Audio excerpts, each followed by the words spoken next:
Have you ever heard someone say, "Don't worry, I'll get a stay order from the court"? But here's a surprising question. What if I told you that what people commonly call a stay order is not always the same as an injunction? These two legal terms are often used interchangeably, but in law they are very different. Understanding this difference could make a huge impact if you are ever involved in a property dispute, a civil suit, or any legal proceeding. Friends, we are proud to have crossed 1 lakh subscribers and received the YouTube Silver Creator Award. Thank you for your trust and support. Please subscribe free for more legal awareness videos. If you'd like to support the channel, you can become a member for 59 rupees or 119 rupees by scanning the GPay QR code on the screen. 1. Introduction. Imagine a neighbor suddenly starts an illegal construction on your property, or the municipal corporation serves you an unexpected notice to demolish a part of your house. In such a stressful situation, what is the very first thing that comes out of our mouth? We usually say, "I will rush to court immediately and get a stay order." Most of us, in common parlance, casually refer to any kind of legal halt as a stay order.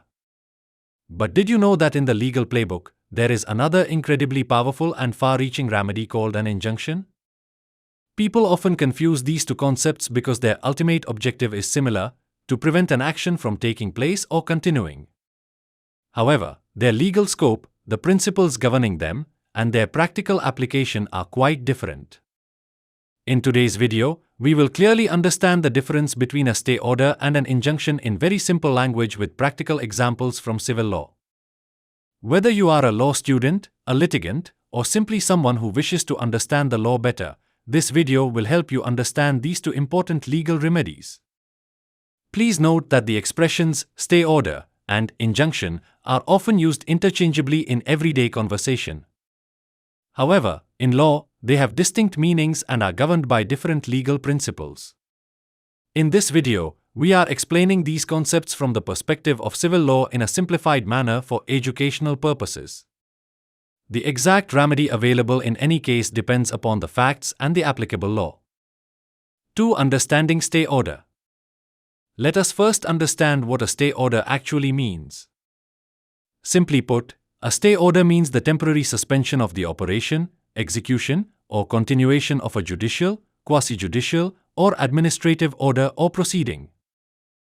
A stay order is generally passed by a competent court or appellate authority directing that the operation, execution, or further proceedings arising from an order, judgment, decree, or administrative action shall remain suspended, either wholly or partly, until further orders. Let us understand this through an example. Suppose the municipal corporation issues a notice directing demolition of a portion of your property on the ground that it is an unauthorized construction. You challenge that notice before the appropriate court, contending that the notice has been issued contrary to law or without following the prescribed procedure. The court may suspend the operation of the demolition notice until the dispute is finally heard. This temporary suspension of the operation or execution of the notice is commonly known as a stay order. One of the important purposes of granting a stay order is to maintain the status quo and to prevent irreparable injury while the case is pending before the court. Think of it as pressing the pause button on the implementation of an order or the continuation of a proceeding until the court decides the matter. It is also important to remember that although the expression stay order is widely used in everyday language, the Code of Civil Procedure does not define it as a separate legal remedy. In practice, courts grant stay of execution, stay of proceedings, or stay of operation of an order under different statutory provisions, depending upon the nature of the case. 3. Understanding injunction. Now let us understand another important legal remedy, an injunction. An injunction is governed primarily by the Specific Relief Act, 1963 and, in the case of temporary injunctions, by Order XXXIX Rules 1 and 2 of the Code of Civil Procedure, 1908. While a stay order generally suspends the operation or execution of judicial, quasi-judicial, or administrative proceedings or orders, an injunction operates differently. An injunction is generally directed against a person, company, authority, or any other party to the proceedings. Through an injunction, the court restrains a person from doing a particular act or directs that person to perform a particular act. Let us take a simple example. Suppose your neighbor begins construction in a manner that threatens the safety of your building or blocks your legal right of way. You file a civil suit before the court. The court may grant a temporary injunction restraining your neighbor from continuing the construction until the suit is finally decided. That is an injunction.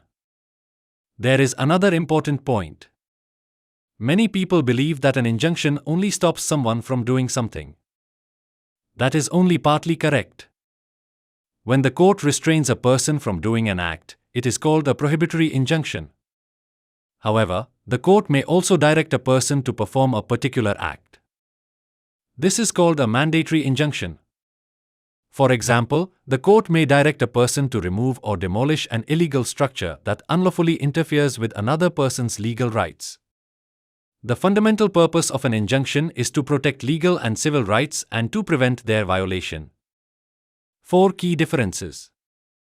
Now let us clearly understand the major differences between a stay order and an injunction. Difference number 1: Scope.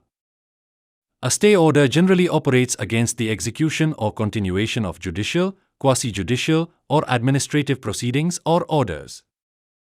In contrast, an injunction is generally directed against a person, company, authority, or any other party whose conduct the court seeks to regulate.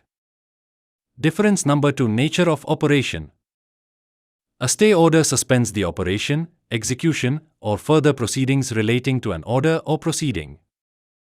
An injunction, on the other hand, operates in personam, meaning it is directed against a particular person or party. A person against whom an injunction has been granted is legally bound to obey the order.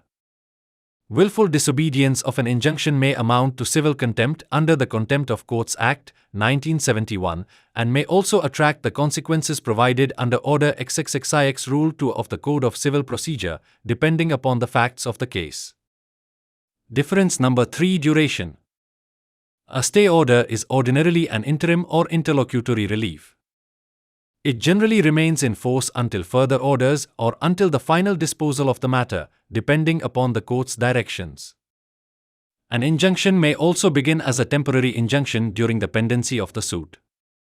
However, after the final decision of the case, the court may grant a perpetual, permanent injunction by passing a decree, which continues to remain operative unless modified or set aside in accordance with law. 5. Conclusion. So friends, the legal position is now quite clear. If your grievance is against a judicial, quasi-judicial, or administrative order or proceeding and you seek suspension of its operation or execution, a stay order may be the appropriate remedy. However, if your dispute concerns the conduct of another person, company, authority, or any other party and you seek to restrain or compel a particular act in order to protect your legal or civil rights, the appropriate remedy may be an injunction. Understanding this distinction helps us use the correct legal terminology and appreciate how different remedies operate in different situations. 6. Outro. If you found this video informative and it helped improve your legal awareness, please click the like button and share this video with your friends and family. For more simple, accurate, and authentic information on civil law, criminal law, constitutional law, and court procedures, please subscribe to our channel free of cost and press the bell icon so that you never miss any of our upcoming videos. If you have any questions regarding civil law or today's topic, please write them in the comments section below. I shall try my best to answer them. Thank you very much for watching this video. I shall meet you again soon in the next video with another important legal topic. Jai Hind!